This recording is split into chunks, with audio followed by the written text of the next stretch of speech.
The first of these jet streams is called the subtropical jet. We know it's created by massive temperature differences, but what is the cause of this temperature difference? If you remember from earlier lessons, we identified large global circulations of air.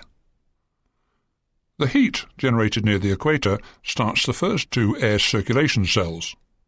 These are called the Hadley cells. The next two cells circulating either side of the Hadley cells are called the Ferrel cells. These cells have much cooler air circulation since they are at higher latitudes. Lastly, the cells circulating nearest the poles are the coldest and are called the polar cells. Remember, we need a large temperature difference for a jet to form. If you look here and here, between the Ferrel and Hadley cells, there is a junction of warm and cold air. This is where the subtropical jet streams are found. Notice that the subtropical jets are westerly. Looking at the one in the northern hemisphere, you can see that with your back to the wind, the cold air is to the left. However, in the southern hemisphere, the cold air is to your right. Always use these laws to help confirm upper wind directions.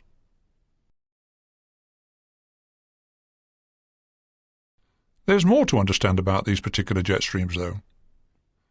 On average, these jets are found between 20 and 40 degrees latitude. However, they move north and south with the seasons. If we consider the picture to be for March, let's look at the diagram to see what happens going into July.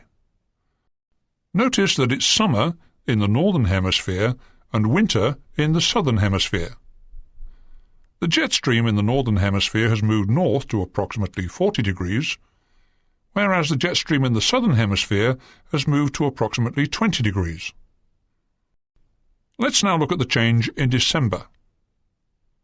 This time it's summer in the southern hemisphere and winter in the northern hemisphere. The southern hemisphere jet has moved to 40 degrees, and the northern hemisphere jet has moved to 20 degrees. In summary, then, these jets move to lower latitudes in winter and higher latitudes in summer. They are permanent features across the Earth and are almost always westerly in direction.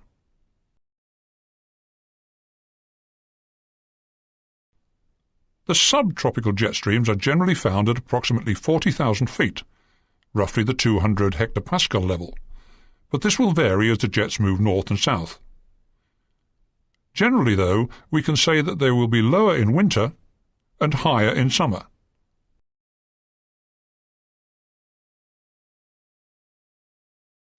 Let's now examine the strength or the wind speed of these jets. Their average speed is approximately 80 to 150 knots, but this changes from season and location. In summer, the relative temperature difference between the equatorial air and temperate air is small, but in winter the temperature difference is much more pronounced. If you remember, the greater the temperature differences, the greater the speed of the upper wind. So in general, the speed of these jets gets faster in winter and slower in summer. The location also plays an important part. Have a look at the diagram.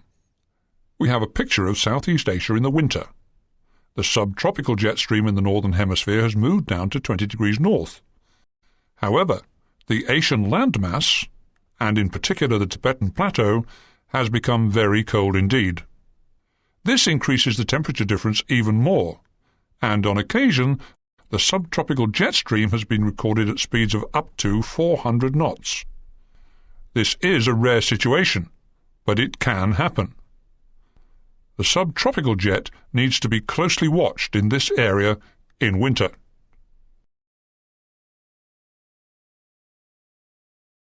The next temperature variation we can see on this global picture of air circulation is between the Ferrel and polar cells, here and here. The surface feature between these two cells is the polar front, which in fact separates the cold polar maritime air and the warm tropical maritime air. We can see these two air masses converging and rising at the junction between the two cells. To find the direction, just use the laws we've already studied. In the northern hemisphere with your back to the wind, the cold polar maritime air will be on the left. Therefore, the polar front jet will run approximately westerly. In the southern hemisphere, the law says that with your back to the wind, the cold air is to the right. The polar front jet stream here will also be westerly.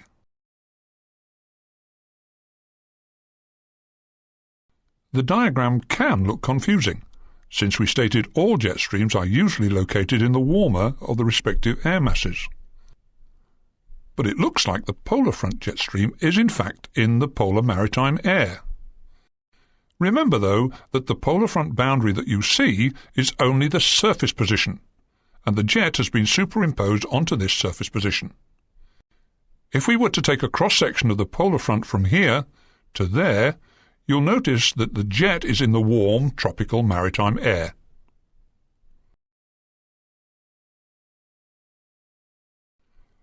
Looking back to the global picture, we can see that the jet is very sinuous. In reality, it is very disjointed and broken. However, its general area is said to be between 45 to 65 degrees north and south. In a similar manner to the subtropical jet stream, this jet stream will move north and south with the seasons, generally moving to 30 to 40 degrees in the winter and 50 to 60 degrees in summer. In the southern hemisphere, the movement is moderated by the sea, since there is very little land to disturb the temperature and wind patterns.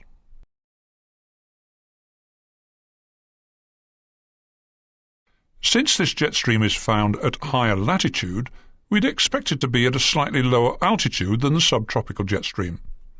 In fact, it's commonly found at about 30,000 feet, roughly the 300 hectopascal level. This level changes as the jets move north and south. Again, in winter, expect them to be at a slightly lower altitude than in summer.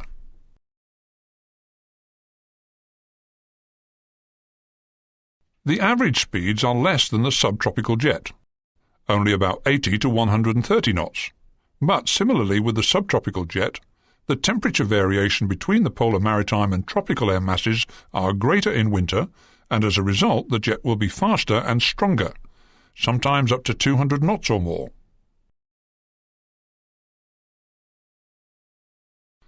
Another jet stream which can sometimes be observed is found whenever there are outbreaks of very cold Arctic air. The diagram here is concentrating on the northern hemisphere where this phenomenon occurs. Here you see a polar front depression, but, more importantly, a back-bent occlusion. Looking along the line of the occlusion, you can see the isobars running from the Arctic towards the occlusion. The airflow will more or less follow this path towards the occlusion. This air is very cold, and it meets the relatively warmer polar maritime air at the point of the occlusion.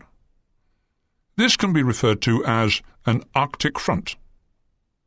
In other words, a frontal boundary separating very cold Arctic air and warmer polar air. There can be enough of a temperature difference along this front to create a jet stream. This jet stream is called the Arctic front jet.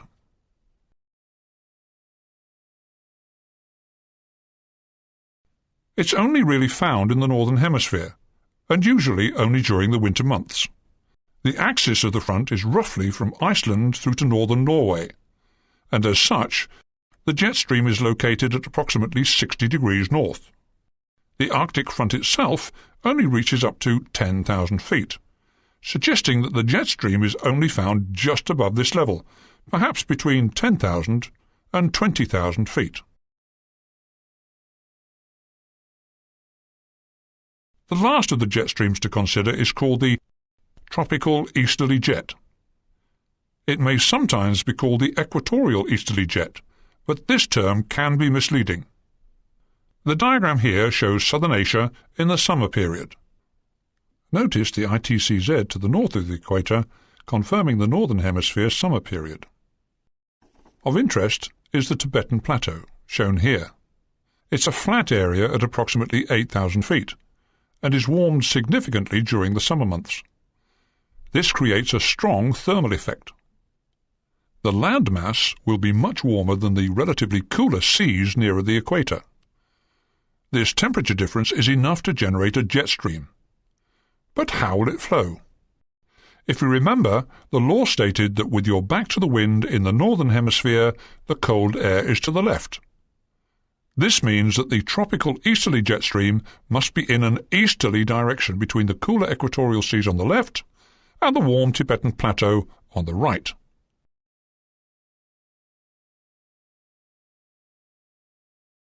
Please note, the tropical easterly jet only occurs in this location, and from June through to August, which are the summer months in the northern hemisphere.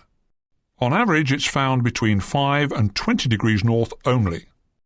Tropical easterly jet speeds are seldom in excess of 100 knots, due to the fairly small temperature difference compared to other jet streams.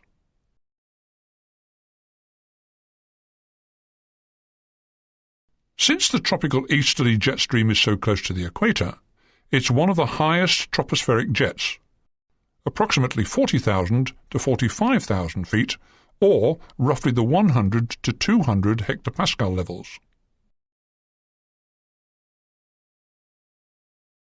If you remember, at about this time of the year, the subtropical jet was found at about 40 degrees north, keeping the warm air from the Tibetan Plateau to the right and the cooler Siberian air to the left. However, during winter, this jet will move south and replace the tropical easterly jet. Over India, it's usual to find a complete reversal of the upper wind pattern from season to season.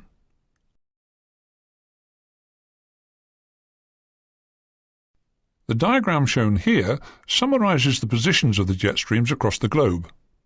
But be wary. They do wander and can migrate significantly with the seasons. Remember the rules about where clear air turbulence is found around jet streams. In the northern hemisphere, with your back to the jet stream, the cat is found facing the cold air. In other words, on your left.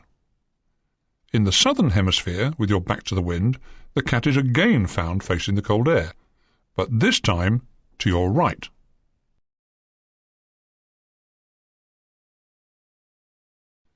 There are charts available to aircrew which are useful to us. The example shown here is an upper air chart for flight level 340. We saw this chart earlier in the lesson, and it helped us locate the position of a jet stream over northern and western Europe.